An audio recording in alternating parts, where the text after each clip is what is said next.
Hello guys, कैसे हैं आप सब? होप बहुत अच्छे होंगे। ठीक है, पढ़ाई भी अच्छी चल रही होगी। फिर से आ गए आपसे मिलने के लिए, है ना।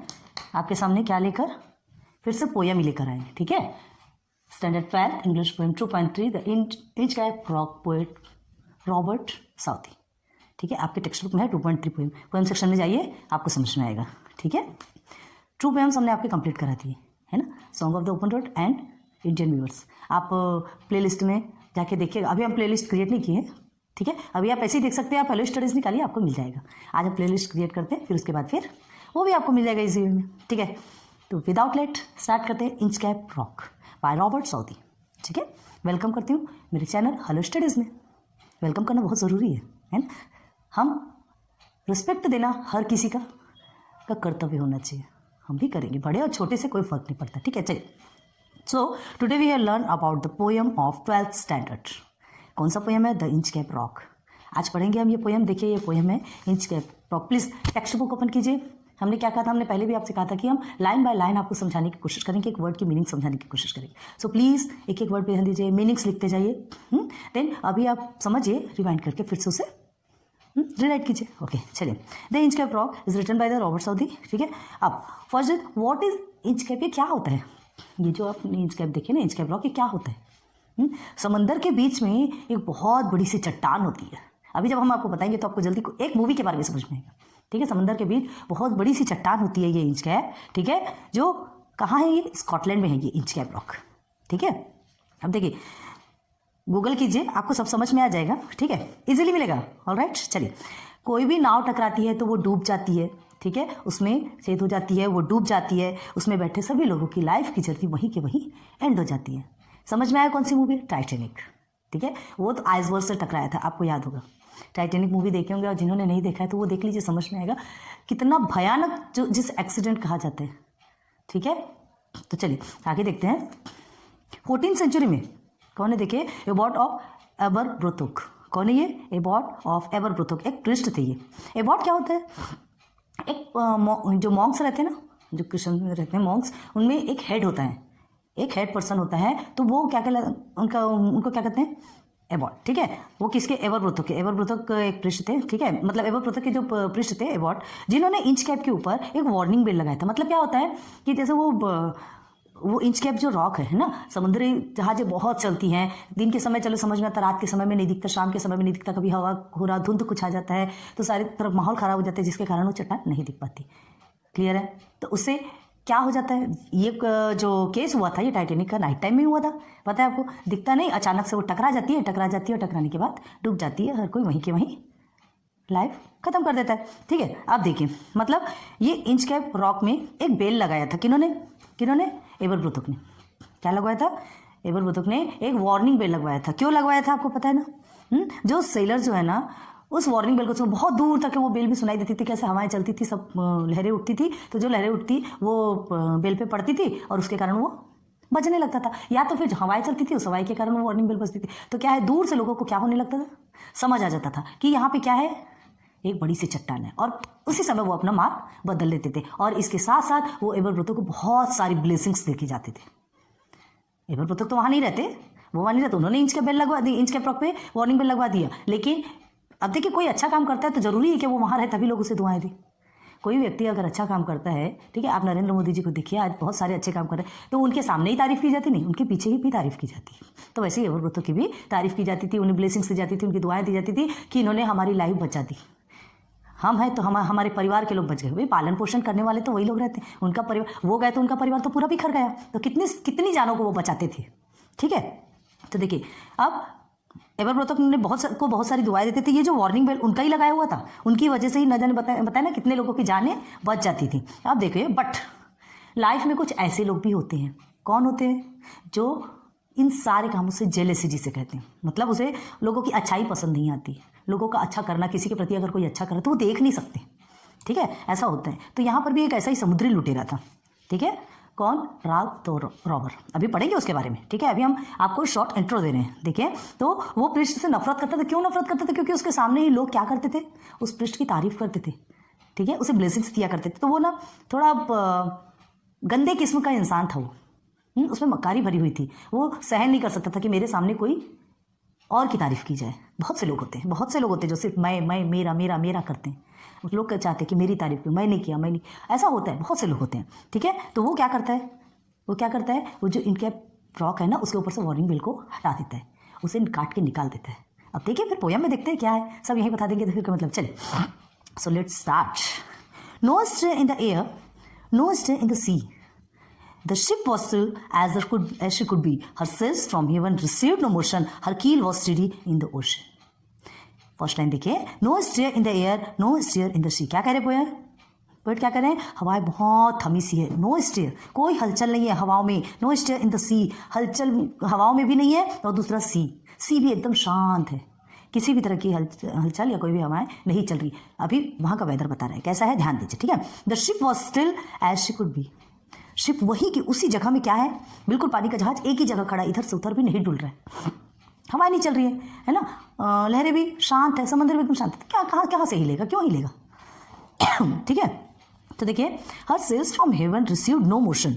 उनके जो सेल्स है, वो जो जहाज है, उसमें कोई भी मोशन क्या नहीं हो रहा है ना. From the heaven receives no motion, एक प्रकार की भी हलचल नहीं हो रही है। मतलब ये समझिए, देखिए क्या दिया है, हर कील was study in the ocean.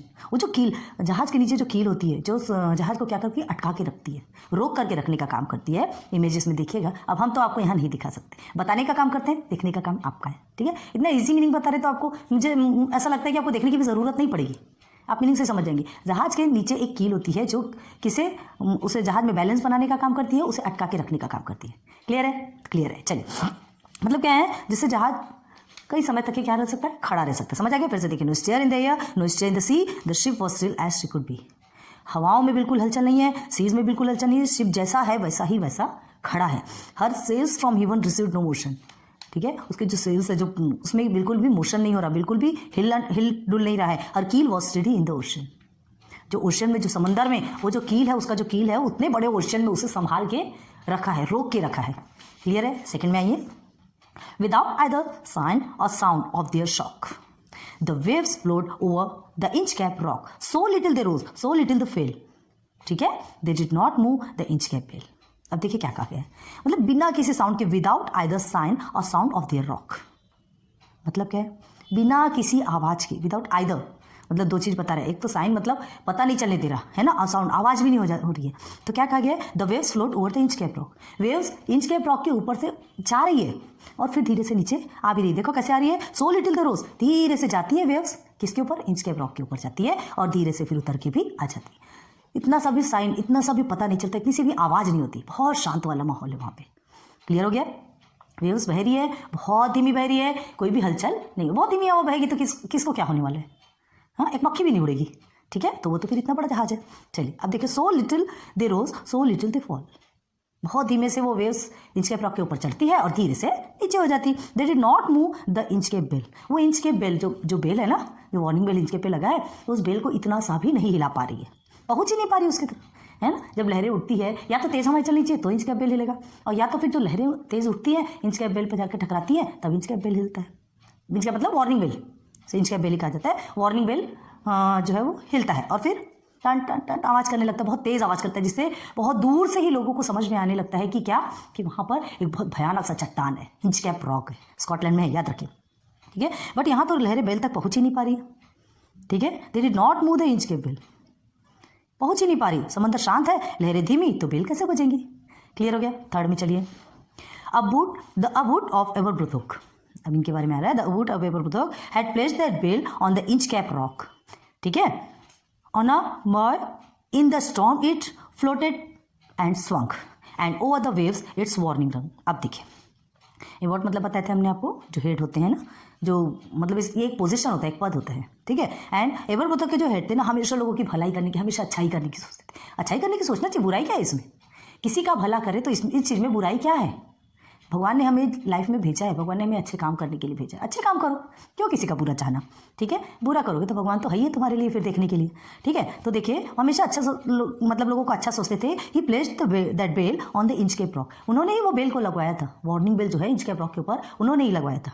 ठीक है, क्यों लगवाया था, on a boy in the storm it, है ना, फ्लोटेड एंड स्वंग. मतलब क्या है ये, जब लहरें इधर उधर बहेंगी, चट्टान जैसे पूरी तरह से डूब जाती है। कभी होता है कभी तेज लहरें आती, धीमी लहरें हैं समझ में आ रहा वहाँ चट्टान है, कभी बहुत तेज लहरें आती, ज्वार भाटा उठते जिसे कहते हैं ना। तो उस समय जब बहुत तेज लहरें चलती, तो तेज लहरें चलेंगी तो वो चट्टानों के ऊपर से जाता है पानी, चट्टानें दिखेंगी क्या? नहीं दिखेंगी। तो इससे बहुत बड़ा एक्सीडेंट हो सकता है, बहुत बड़ी प्रॉब्लम्स क्रिएट हो सकती है। ठीक है, अब देखिए तो क्या है, पूरी तरह जब डूब जाएगी, जब कुछ दिखेगा ही नहीं, तो इससे जहाज भी टकरा कर क्या हो सकती है, डूब सकती है। देखो कितना अच्छा सोचा उन्होंने, मतलब वो तो नहीं जा रहे ना जहाज में, लेकिन जो जा रहे हैं उनके लिए सोच रहे हैं, सोचना भी चाहिए। तो क्यों ना मैं इसके ऊपर एक वार्निंग बेल लगा दूं, किसके ऊपर? इंच कैप के ऊपर, इंच कैप रॉक के ऊपर। ठीक है, जो लहरों से टकरा कर परमानेंट बसते रहेगा। जब ऊंची लहरें चलेंगी तो परमानेंट उससे बसता रहेगा, या तो हवाएं तेज चलेंगी तो बहेगा, और जब धीमी चलेंगी, धीमी हवाएं या धीमी लहरें उठेंगी, तो वो तो इंच कैप रॉक ऐसे ही भी दिखना ही है, वैसे भी दिखना है। लेकिन क्या है, नाइट टाइम पे कभी कभी नहीं दिखता, तो वो इंच कैप बेल बहुत, जो इंच कैप, बार बार इंच कैप बेल बोल रहे हैं, इंच कैप रॉक के ऊपर जो वार्निंग बेल लगी है वो बेल बसते रहेगी, उससे समझ में आएगा। चलिए ठीक है, अब देखिए अगर चट्टान डूब भी जाती है, नहीं दिखाई देती, तो ये जो वार्निंग बेल है, ये इसके साउंड से लोगों को सतर्क रहने में, ठीक है, लोगों को सावधान हो जाने में हेल्प मिलेगी, उनको पता चल जाएगा और वे वहाँ से अपना मार्ग बदल देंगे। क्लियर है? क्लियर है? फिर से बताएं इसे। चलिए देखिए, the abbot of Aberbrothok had placed that bell on the Inchcape rock. वो जो वार्निंग बेल है एबरब्रोथोक ने लगवाया था। ठीक है, एबॉट ऑफ एबरब्रोथोक मतलब एबरब्रोथोक के जो हेड थे, उन्होंने लगवाया था। वो लोगों का भला सोचते थे। The words in the storm it floated and swung. जब स्टॉर्म आएगा, तूफानी हवाएं चलेगी, सुनामी वगैरह आते कि नहीं आते, तो फ्लोटेड एंड स्वंग जब उसके ऊपर से बहेगी तो ये क्या होगा, बजेगा। And over the waves its warning drum. और उसके बाद क्या हो जाएगा, वार्निंग बेल ये बजने लग जाएगी, लोगों को समझ आ जाएगा, लोग वहाँ से अपना मार्ग बदल लेंगे। चलिए, पसंद आ रहा ना? बहुत अच्छी पोएम है, एक बार ध्यान दीजिए, अभी आगे चल के बहुत अच्छा लगने वाला है। When the rock was hid by the surge swell। अब देखिए, the mariners had the warning bell and then they knew the perilous, meaning बताते हैं आपको, perilous rock and blessed the abbot of एबरब्रोथोक। देखिए यहाँ पे देखिए, सर्जिस मतलब होता है आवेश में आना, जोश। स्वेल महातरंग, जो बड़ी लहरें उठती ना, ठीक है। एंड देन क्या दिया है, पेरिलस। पेरिलस मतलब एकदम जोखिम, जोखिम, ये एक जोखिम ही तो है। चट्टान, इतनी बड़ी चट्टान जो नहीं दिखती उससे टकरा जाती है, एक प्रकार का जोखिम कहलाता है। तो एंड मेरिनर्स मतलब जो नाविक होते हैं ना। तो when the rock was hit by the surges rock, जब बहुत तेजी से तरंगे उठेंगी, लहरें उठेंगी, महातरंग आएगी, स्वेल्स आएंगे, ठीक है। एक स्वेल मतलब सूजन भी होता है, एक महातरंग भी होता है। तो मीनिंग्स जगह जगह पे चेंज होती है, डिफरेंट होती है, तो ध्यान दीजिएगा, ठीक है। तो जब रॉक जो है हिट हो जाएगा, छुप जाएगा, किस कब, जब महातरंगे उठेंगी। और महातरंगे उठने के कारण वो जो पानी है, वो जो लहरें हैं, अपने अंदर क्या कर लेंगी, तो रॉक को छुपा लेंगी। The mariners heard the warning bell. तो वो मेरिनर्स जो नाविक है, उन्हें क्या सुनाई देगा, वार्निंग बेल। अब लहरें उतने ऊंचे से उठेगी तो वार्निंग बेल से टकराएगी, वार्निंग बेल अपने आप बजने लग जाएगा, समझ आ जाएगा कि वहाँ पे इनके रॉक है। क्लियर है। And then they knew the perilous rock, फिर वो जोखिम भरे रॉक को वो समझ जाएंगे कि हाँ वहाँ पे वो रॉक है जो हमारे लिए हार्मफुल है। हार्मफुल इन द सेंस मतलब हमारी लाइफ को खत्म कर सकते हैं। टकराएगी तो भाई इंसान तो मरना ही मरना है, ठीक है। And blessed the abbot of Aberbrothok, और क्या करते हैं, बहुत सी दुआएं देने लगते हैं। किसको दुआएं देने लगते हैं, एबरब्रोथोक को, ठीक है। समझ में आ रहा है ना क्योंकि उन्होंने ही वहाँ पे बिल्कुल लगवाया था। चलिए अब आगे देखिए, इतना मीनिंग्स इतने हार्ड नहीं है, कुछ वर्ड्स है जो हार्ड है, उसकी मीनिंग्स हम आपको बता रहे हैं, बाकी ईजी है, आप समझ सकते हैं। थोड़ा सा हम आपको अच्छे से समझा देंगे तो आपके लिए पूरा क्लियर हो जाएगा, ठीक है। देखिए, the sun in heaven was shining gay. अब देखिए, यहाँ तक आपने देख लिया कि माहौल कैसा था, या किसने बेल लगवाया, किसने क्या किया, यहाँ तक सब कुछ आपको समझ। अब देखिए, एक न्यू पॉइंट स्टार्ट हो रहा है यहाँ, न्यू पर्सन, यहाँ एक मेहमान क्या, एक शैतान आ रहा है। देखते, the sun in heaven was shining gay, all things were joyful on that day. The seabirds screamed as they wheeled round and there was joyance in their sound। अब देखिए, मतलब वहाँ का माहौल बता रहा है, वहाँ का वेदर बता रहा है कैसा है। सन इन हेवन, जो ऊपर से सन दिख रहा है शाइनिंग, ये बहुत ज़्यादा चमक रहा है, सुनहरा चमक रहा है, एकदम प्यारा सा सन चमक रहा है। वेदर देखिए कितना प्यारा बता रहा है। ऑल थिंग्स वर जॉयफुल, सब खुशी से झूम रहे, सब खुशी में मस्त है, मगन है। ऑन दैट डे, उस दिन की बात बता रहे हैं जिस दिन की ये का किस्सा हुआ, ठीक है। तो उस दिन क्या था, सन बहुत चमक रहा था, बहुत प्यारा माहौल था, ठीक है, और सब लोग एकदम खुशी से झूम रहे थे। The sea birds screamed as they wheeled round. The sea birds screamed, जो सी बर्ड्स थी एकदम नाच रही थी, झूम के गा रही थी। एज दे व्हील्ड राउंड, और गोल गोल क्या कर रही थी, वहाँ पे समुद्र के ऊपर चक्कर लगा रही थी। व्हील के जैसा चक्कर लगाते पक्षी, गोल गोल घूमते हैं ना, तो बहुत ज़्यादा, मतलब ये समझिए कि वहाँ का माहौल बहुत क्या, कमसीन, बहुत प्यारा माहौल, ठीक है। And there was joyance in their sound, मतलब उन सबको देखकर ऐसा लग रहा था, जो पक्षी हैं, जो इंसान है, जितने लोग हैं, वो समंदर है, सबको देखकर क्या लग रहा था कि ये सब लोग अंदर से खुशी से भरे हुए हैं, समझ में आ रहे हैं? मतलब उनकी जो आवाज़ है, उनकी जो मधुर आवाज़ है, जो कोलाहल है, ठीक है, उसमें खुशी का माहौल झलक रहा था, देखने से ही समझ में आ रहा था, ठीक है। पूरा हर बंदा, हर या तो सीज जिसे भी कहिए, वो जॉयफुल फील कर रहा था। कितना अच्छा वेदर, कितना अच्छा मौसम था, ठीक है। चलिए आगे चलते हैं। हाँ, the buoy of the, buoy मतलब क्या था, बांधना, है ना। Buoy of the Inchcape bell was seen a darker speck, देखते हैं, ऑन द ओशन ग्रीन, है ना। Sir Ralph the rover walked his deck and he fixed his eye on the darken speck. अभी आया, कौन आया? शैतान। चलिए देखते हैं। The buoy of the Inchcape bell was seen, जो बंधा हुआ है ना इंच कैप बेल, जो वार्निंग बेल जो इंच कैप रॉक के ऊपर जो बंधा हुआ है ना, वो कैसा दिख रहा है? बॉय मतलब बंधा हुआ of the Inchcape bell was seen, कैसा दिख रहा है? द डार्कर स्पेक, एकदम काला सा छोटा सा डॉट जैसे। अब बहुत दूर से कोई चीज़ को देखोगे तो वो तो वैसे ही दिखने वाला है, बहुत दूर से दिखाई देता है, उसकी आवाज़ भी सुनाई देती है। लेकिन जब बहुत दूर रहेंगे तो कोई भी बड़ी से बड़ी चीज़ें आपको छोटी दिखाई देगी। आप कहीं बहुत ऊंचाई पे चले जाइए, आपको नीचे के लोग चींटी के बरोबर दिखेंगे। रियल में होते क्या? नहीं होते, है ना, पर दिखते हैं। तो देखिए क्या दे रहे हैं यहाँ पर, जो इंच का बेल जो दिख रहा है ना बहुत दूर से, अभी सब बहुत दूर में है, सब लोग बहुत दूर है, अभी जो जहाज है बहुत ज़्यादा दूर है, लेकिन जो वहाँ से जो बेल दिख रहा है वो कैसा दिख रहा है? Darker speck on the ocean green, green ocean है, हरा भरा ओशन है, पूरी हरियाली छाई हुई है। And the bell was seen as darker speck, काला छोटा सा डॉट जैसे दिख रहा है। समझ में आ गया? चलिए। Sir Ralph the rover walked his deck, Ralph the rover जो है, वो जो बंदा है, जो व्यक्ति है, वॉकड हिज डेक, डेक मतलब क्या होता है? जो जहाज का जो फ्लोर होता है ना, वहाँ पे घूम रहा था। लोग घूमते रहते हैं ना, आप कहीं आप जाते हैं, खैर बस में तो जनरली उतना घूमते नहीं, ट्रेन में जाते, ट्रेन में ऐसे ट्रेन के फ्लोर पे घूमते रहते, कहीं इधर उधर आते जाते, वैसे ही वो क्या कर रहा था? जहाज के फ्लोर पर घूम रहा था, इधर से उधर चक्कर लगा रहा था। And he fixed his eye on the darken speck, और उसकी आइज, उसकी निगाहें कहाँ गड़ी हुई थी? वो काले डॉट पे, उस काले डॉट पे लगी थी। समझ में आ गया, है ना। यहाँ ये रोवर क्या है पता है? यहाँ पे समुद्री लुटेरा है, समुद्री लुटेरा जो वहाँ के लोगों को लूटता है, उनका पूरा माल छीन लेता है, ठीक है। तो अब देखिए, समझ में आ गया ना, यहाँ तक समझ आया? अब देखिए, मतलब जो एक बार फिर से बताते हैं, जो राल्फ द रोवर है, उसकी बोट इंच कैप बेल वहाँ से बहुत दूर दिख रही है, दिख नहीं रही, देखकर ऐसा लगता है जैसे कोई छोटा सा डार्कर एक डॉट है, काले रंग का एक डॉट है, ठीक है। अब सॉरी, द इंच कैप के ऊपर लगी बेल, उसको कहा जा सकता है, मतलब डॉट जैसे दिख रही है। अब सर रोवर कहाँ घूम रहा है? डेक के ऊपर, डेक में घूम रहा है, मतलब जहाज के फ्लोर पे घूम रहा है, और उसकी सारी निगाहें, उसका पूरा ध्यान, पूरी नजर गड़ा बैठा है उस काले डॉट पे। देखिए, मक्कार है ना, मक्कार है, मक्कार लोगों का जो दिमाग है ना, वो गलत हरकतों के लिए सोचता रहता है। अभी देखिए, he felt the cheering power of spring, it made his whistle, it made him sing, ठीक है। His head was mirthful to excess but the rover's mirth was wickedness, ठीक है। समझ में आ रहा है? मिर्थफुल मतलब मक्कार होता है, ठीक है, वीकनेस बदमाश शैतान, वीकनेस। तो he felt the cheering power of spring, spring समझते ना, वो क्या है? स्टार्टिंग में कहा था कि जो वेदर बहुत ही प्यारा है, शुरू में हमने बताया था आपको, वेदर बहुत प्यारा है, बहुत जॉयफुल है, जो बर्ड्स है वहाँ नाच रही है, झूम रही है, खुशी से गा रही है। तो ये जो राल्फ द रोवर है ना, उसे भी ये वेदर वैसे ही है, ये वेदर अभी वैसे ही है, उसी दिन की बात करी जा रही है ना। तो ये वेदर ऐसा है, तो बहुत ही प्यारा है। तो इस सुहाने वेदर में जो सर राल्फ द रोवर वो भी बहुत खुश था, एकदम इंजॉय करता, एकदम चेयरफुल था, है ना। अब देखिए, ही मेड हिज विजल, सीटियाँ बजा रहा था, इट मेड हिम सिंग, और गाने गा रहा था। समझ आ रहा है? It made him whistle, सीटियाँ बजा रहा था और गाने गा रहा था, ठीक है। His head was mirthful to excess। अब देखिए, बड़ी खुशी से झूम रहा था, गा रहा था, लेकिन अंदर से वो कैसा था? सेल्फिश, बदमाश, बेईमान, जो गलत धंधे करने वाले रहते हैं, गलत हरकतें करने वाले रहते हैं, वो वैसा था, या यूँ कहें कि मक्कार भी, ठीक है। देखिए, his head was mirthful to excess, बहुत ज़्यादा मक्कारी उसके अंदर भरी हुई थी, है ना। But the rover's mirth was weakness, लेकिन जो उसकी मक्कारी थी ना, वो ऐसे शैतानों वाली हरकतें करता था, शैतानी थी उसकी जो मक्कारी थी, शैतानों वाली हरकतें करता था, ऐसी हरकतें जिसके कारण क्या लोग उसे कभी भूल नहीं सकते। एक तो अच्छे काम करते तो लोग भूलते नहीं, और जो बहुत गलत काम करते उसे लोग भूलते नहीं। तो अच्छाई के लिए याद किया जाना जरूरी है या बुराई के लिए याद किया जाना जरूरी है, ये आप पे डिपेंड है, ठीक है। वो एज लाइक शैतानों वाली हरकतें करना चाह रहा था, कुछ ऐसा काम जो शैतानी हो, विक्ट हो। अब क्या काम करना चाह रहा था, चलिए देखते हैं।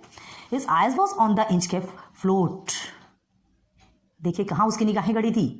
क्वाथ ही, है ना, my men put out the boat and row me to the Inchcape rock and I will plague the abbot at Aberbrothok. क्या कहा है उसने?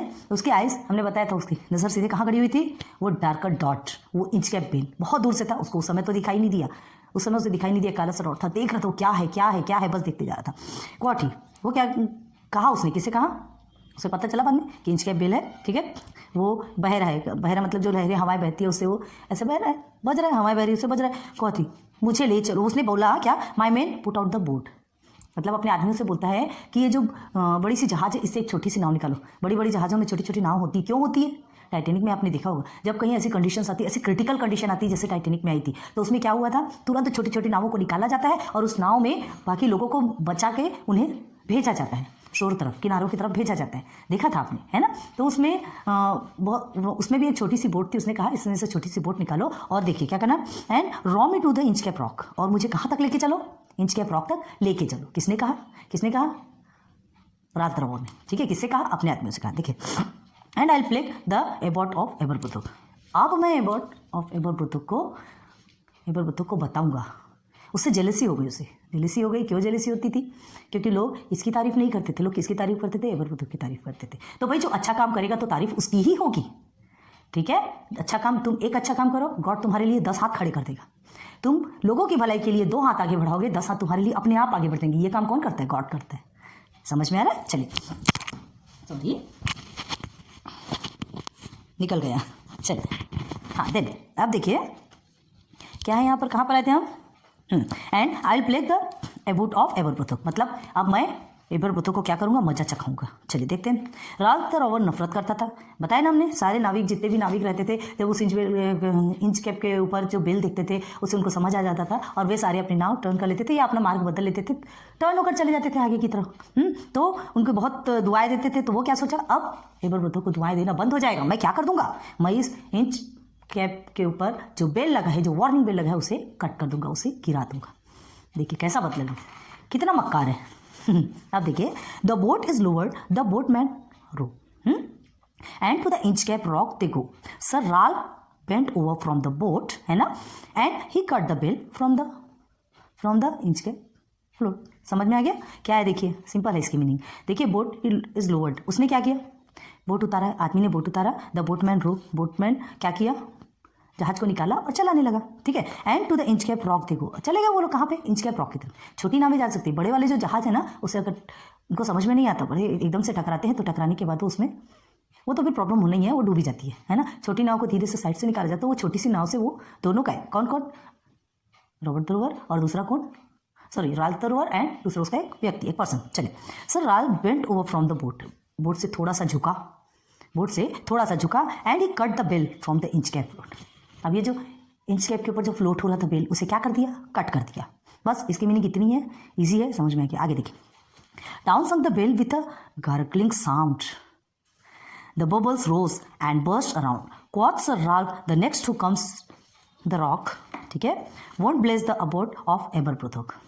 जस्ट अ मिनट, क्या कहा जा रहा है यहाँ पे?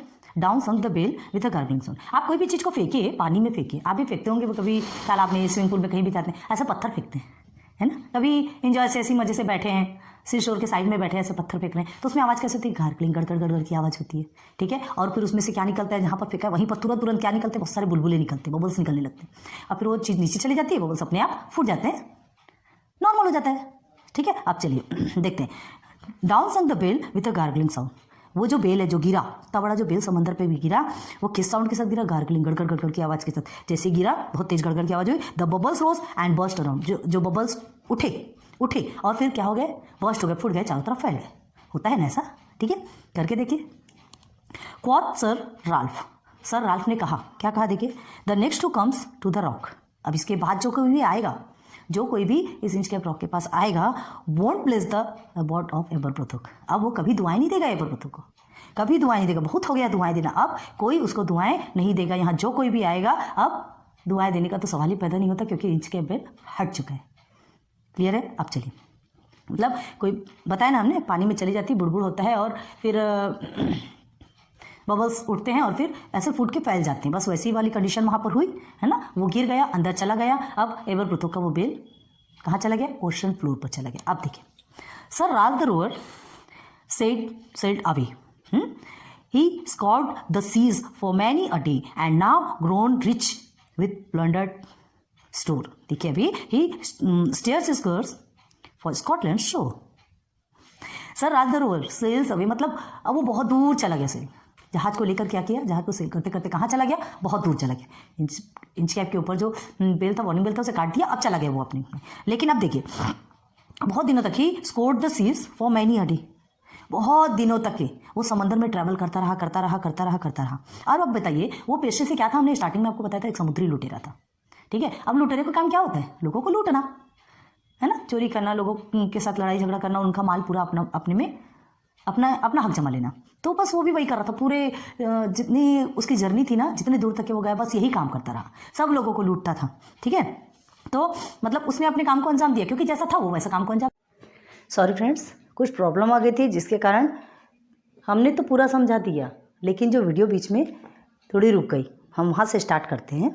ठीक है, देखिए फर्स्ट में था वो जैसा था पेशे से समुद्री लुटेरा था, और उस हिसाब से उसने अपने काम को अंजाम दिया इन सेंस बहुत दिनों तक ये सबको लूटा, और लूट के क्या बन गया, ही नाउ ग्रोन रिच, बहुत अमीर हो गया, विद प्लंडर स्टोर, प्लंडर मतलब लूट का माल जमा कर लिया, इकट्ठा कर लिया, और बहुत अमीर हो गया। ठीक है, he steers his course for Scotland shore. अब क्या सोचता है वो, अब क्या सोचता है कि अब तो हमारे पास बहुत सारा पैसा हो गया, बहुत कुछ जमा कर लिया हमने, अब हमें वापस चलना चाहिए अपने ठिकाने पे, अपनी जगह पर, अपने स्कॉटलैंड के शोर, अपने स्कॉटलैंड के किनारे पर वापस चलना चाहिए। क्लियर हो गया, आगे देखिए। So thick haze over spread the sky, they can not see the sun on high. ठीक है, the wind hath blown a gale all day, at evening it hath dried away.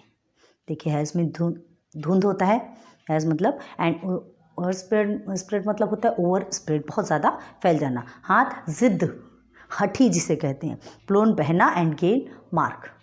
ठीक है, मीनिंग ध्यान दीजिए। अब देखिए सो थिक हैज़ मतलब बहुत ज़्यादा मात्रा में, थिक मतलब यहाँ पे ज़्यादा क्वांटिटी, हेज़ बहुत ज़्यादा धुंध छा गई, ओवर स्प्रेड द स्काई, पूरे स्काई में क्या हो गई, वो फैल गई, पूरे स्काई में वो धुंध फैल गई।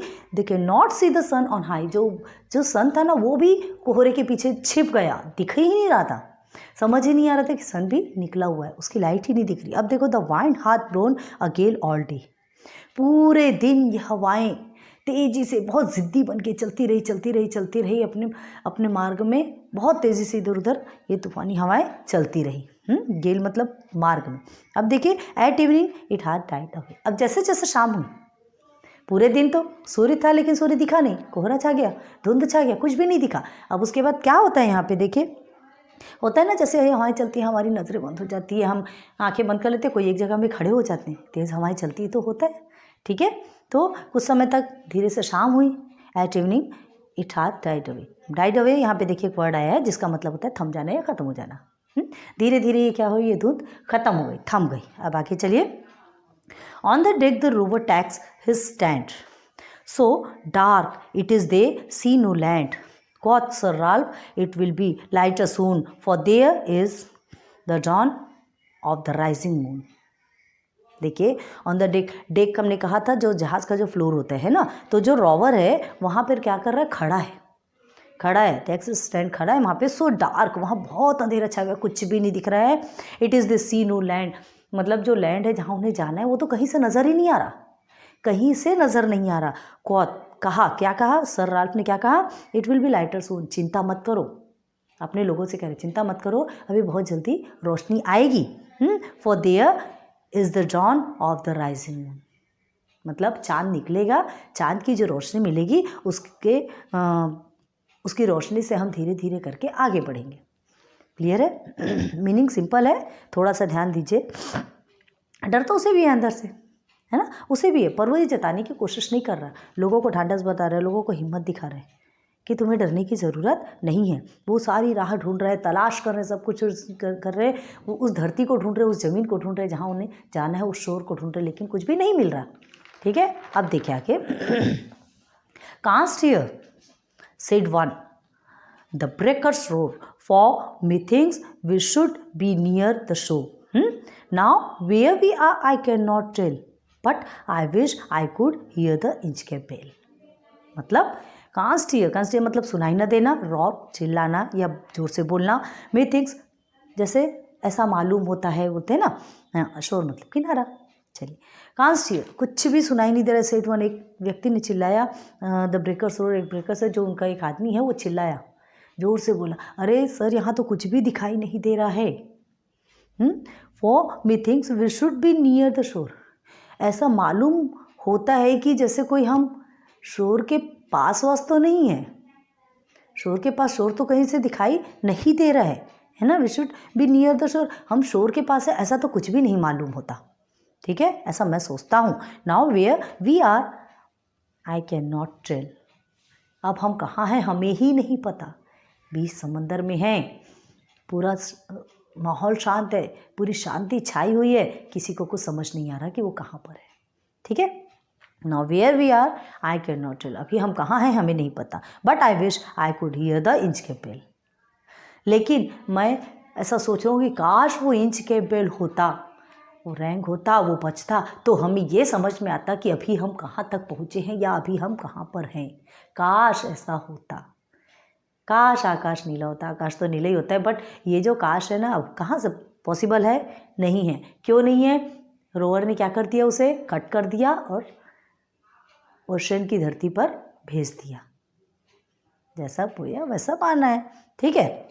चलिए अब समझ में आ रहा है, कोई भी हलचल नहीं है, सब हमको भी कुछ नहीं पता कि कोई कहाँ है। फिर से सुनिए, है ना, वो बेल से ही हमें पता चल सकता था कि हम कहाँ पर हैं। वो जो इनके प्रॉक के ऊपर जो वार्निंग बेल लगी थी उससे ही समझ में आ सकता था, लेकिन अब तो वो धरती पर समा गई। आगे देखें, they hear no sound the swell is strong. तो though the wind hath fallen they drift along till the vessel strike with a shivering shock, oh Christ it is the Inchcape rock. धक्का लगा। देखिए, दे hear no sound, उन्हें कोई sound ऐसा सुनाई नहीं दे रहा है, कुछ भी सुनाई नहीं दे रहा। द सोल इज स्ट्रॉन्ग, यहाँ पे सोल मतलब होता है महातरंग। जो तरंग है स्ट्रॉन्ग है, लेकिन सुनाई कुछ भी नहीं दे रहा है। दो उसके कारण कुछ भी सुनाई नहीं दे रहा है। दो the wind hath fallen they drift along, drift मतलब जो बह जाना, बहती ना हवाएं जो बह रही है, वाइंड जो बह रही है, जिद्दी हवाएं जो बह रही है।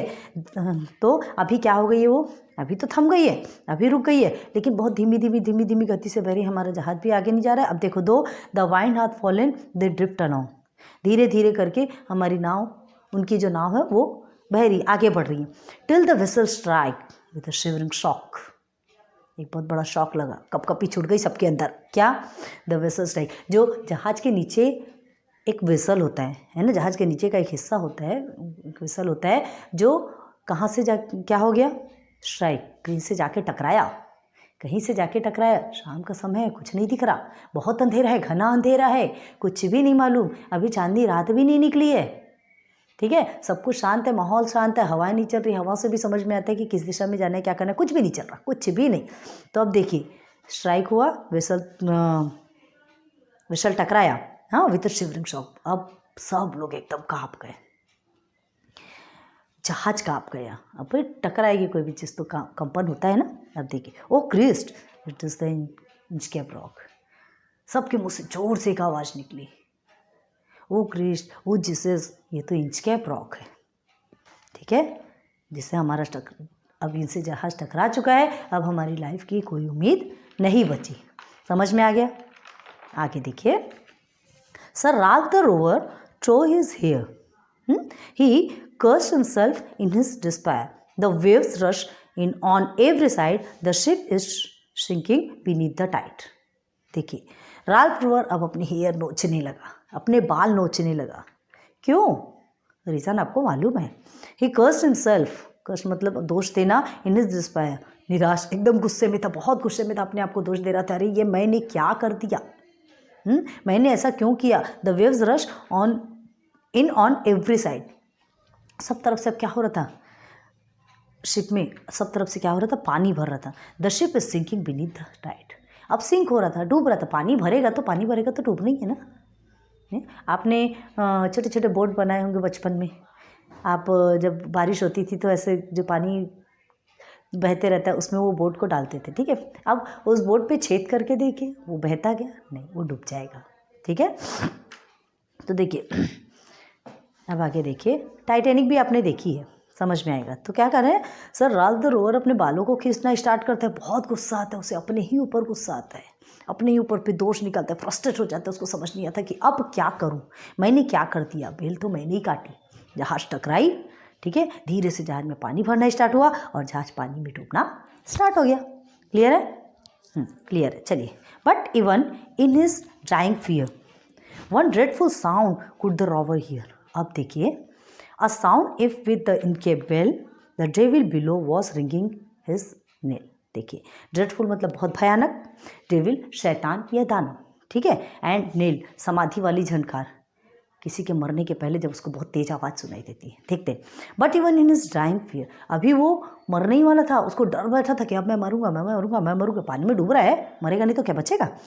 One dreadful sound could the row or here, बहुत भयानक आवाज़ किससे सुनाई दी? रोअर को। बहुत भयानक आवाज़ कौन सी? देखो, a sound as if with the Inchcape bell. कौन सी आवाज़ सुनाई दी? उसे ऐसा लग रहा था, ऐसा फील हो रहा था कि वो इंच कैप बेल की आवाज़ सुन रही, वो जो वार्निंग बेल इंच कैप के ऊपर जो लगा था उसकी आवाज़ सुन रही, जिसे उसने ही काटा था, जिसे उसने ही समंदर की धरती पर भेज दिया था, उसी इंच कैप बेल की आवाज़ है। उसे ऐसा फील हो रहा है। किसे फील हो रहा है? रॉवर को फील हो रहा है। क्लियर है? पर पता है ये बेल कौन बजा रहा था? The devil below was ringing his nail. ठीक है, डेविल कर रहा था, मतलब अब उसकी समाधि बनाने वाला था ना। किसकी समाधि बनाने वाला था? रॉबर। रॉबर की समाधि बनाने वाला था वो डेविल। शैतान के लिए शैतान ही चाहिए, लातों के भूत बातों से नहीं मानते, ठीक है। शैतान को शैतान ही सीधा कर सकता है। तो अच्छे लोगों को अच्छे लोग मिलेंगे, शैतान को शैतान ही मिलना है। तो वो डेविल क्या कर रहा था? वो बेल को बजा रहा था, वो उस वार्निंग बेल को नीचे से समंदर की धरती से बजा रहा था। ठीक है, समझ में आ रहा? ऐसा उसे पहले फील हो रहा, ऐसा लग रहा कि कहीं से तो भी आवाज़ आ रही, वो इंच के बेल जैसे सुनाई दे रही, वो इंच के बेल थी। अब देखिए, ठीक है, वो क्या करना चाह रहा था? अब बताइए क्या करना चाह रहा था? वो जो राग द रोवर है उसे उसके गुनाहों की सज़ा, उसके गुनाहों को याद दिलाने की कोशिश कर रहा था कि तुमने कितना बड़ा गुनाह किया, कितनी बड़ी बड़ी गलतियां की है तुमने अपनी लाइफ में। पूरी गलतियां ही इसे गलतियां नहीं कहते, इसे तो गलतियां कहते ही नहीं। ये बहुत बड़ा गुनाह है, क्राइम है। मतलब जो एवरब्रोटो जो थे उन्होंने बहुत अच्छा काम किया, लोगों की भलाई का काम किया, लोगों की भलाई का काम किया। और वो जो लोगों की भलाई कर रहे थे वो तुम्हें सहन नहीं हुआ। तुम तो अपनी भलाई भी नहीं सोच सके, लोगों की भलाई तो बहुत दूर की बात है। तुम तो अपनी ही भलाई नहीं सोच सके। समझ में आ गया? समझ में आ गया? तो ये गलती नहीं, ये क्या है? बहुत बड़ा गुनाह है।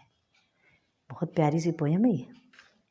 याद दिलाने की कोशिश कर रहे हैं कि तुमने गुनाह किया, क्यों बुरे कर्म करना भाई। मानव शरीर इतना अच्छा मिला है तो अच्छा काम करो। हाँ, ये शरीर ऐसे ही नहीं मिलता, ये शरीर ऐसे ही नहीं मिलता, बहुत मुश्किल से ये शरीर मिलता है। तो भगवान हमें अच्छे कर्म करने के लिए भेजता है। तुम 2 हाथ आगे तो बढ़ाओ लोगों के लिए, हेल्प के लिए, वो गॉड तुम्हारे लिए 10 हाथ आगे कर देगा, तुम्हारे लिए पीछे हाथों की लाइन लगा देगा तुम्हारी हेल्प के लिए। जैसा कर्म करे इंसान वैसा फल देगा भगवान। याद रखिए, बोया पेड़ नीम का तो आम कहाँ से हुए, ठीक है। जो बोगे वही तुम खाने वाले हो। समझ आ रहा है? तो सबसे बड़ा मोरल है यही है कि आप सबका भला सोचें, और अगर भला नहीं सोच सकते तो किसी का बुरा भी मत सोचो यार। किसी का बुरा मत सोचो। जो भलाई करता है उसको पीछे तो मत ढकेलो। जो अच्छा कर्म करता है, जो अच्छे काम करता है, जो अपनी मंजिल अच्छे से पाना चाहता है, उसे क्यों पीछे ढकेलना चाहते हो तुम? ठीक है, उसकी बुराई, ठीक है, उसकी बुराई करते हो, वो तो अपने रास्ते में चल रहा है, उसे किसी से कोई मतलब नहीं। काम वो सब कुछ कर रहा है, अपनी लाइफ में आगे चल रहा है। तुम क्या कर रहे हो? उसकी बुराई यहाँ वहाँ, इससे उससे, इसने ऐसा किया, उसने वैसा किया, वो वैसा है, वो वैसा है, वो वैसा है। उसे कोई फ़र्क पड़ रहा है क्या? उसने तो सुना ही नहीं। तुमने ही कहा, तुमने ही सुना। टाइम किसका गया? लाइफ की जो कीमती जो पल वो किसके बर्बाद हुए? तुम्हारे बर्बाद हुए। उसे आगे बढ़ना है, वो बढ़ेगा। ठीक है, मतलब हम जो जिसका बुरा सोचते हैं ना वो आगे निकल जाता है। ठीक है, हम जिसका भी बुरा सोचते हैं वो आगे निकल जाता है। इसलिए बुरा मत सोचो, सबका अच्छा सोचो, सबका भला सोचो, क्योंकि गॉड ऐसे ही लोगों की हेल्प करता है जो सबका अच्छा सोचता है। कहते हैं ना, सबका भला उसके पीछे अपना भला। तुम सबका भला करो, भगवान तुम्हारा भला जरूर करेगा। तो उम्मीद करती हूँ ये पोएम आपको बहुत पसंद आई होगी। बहुत प्यारी पोएम है, पसंद आना तो है ही। तो लाइक सब्सक्राइब बनता है ना। मेहनत बहुत लगती है चीज़ों में। आपको पोएम बहुत मतलब इजी वे में हमें समझाना पड़ता है। एक एक वर्ड हमने, एक एक सेंटेंस आपको समझाया है। प्लीज़ स्किप करके मत देखिए और स्पीड में मत देखिए, नहीं तो आपको नहीं समझ में आएगा, है ना। हमारी इतनी मेहनत लगती, थोड़ी मेहनत आप कर लीजिए, थोड़ा अच्छे से समझिए please. So thanks for watching my videos. आज आपका 3rd पोएम समाप्त हो गया, एंड हो गया। देन नेक्स्ट पोएम 2.4 का फिर हम लेकर आएंगे। ठीक है। देखते हैं फिर कौन सी पोएम है। कौन सी पोएम है आपकी 2.4 में? Have you earn your tomorrow. ये पोएम भी हमें बहुत अच्छी लगती है, देखेंगे नेक्स्ट में। So good luck. अभी एग्ज़ाम्स आपके नज़दीक आ रहे हैं, बहुत अच्छे से प्रैक्टिस कीजिए, बहुत अच्छे से पढ़िए, बहुत अच्छे से आगे बढ़िए। Good luck, best of luck and goodbye. मिलते हैं नेक्स्ट लेक्चर पे, नेक्स्ट पोएम पे। बाय।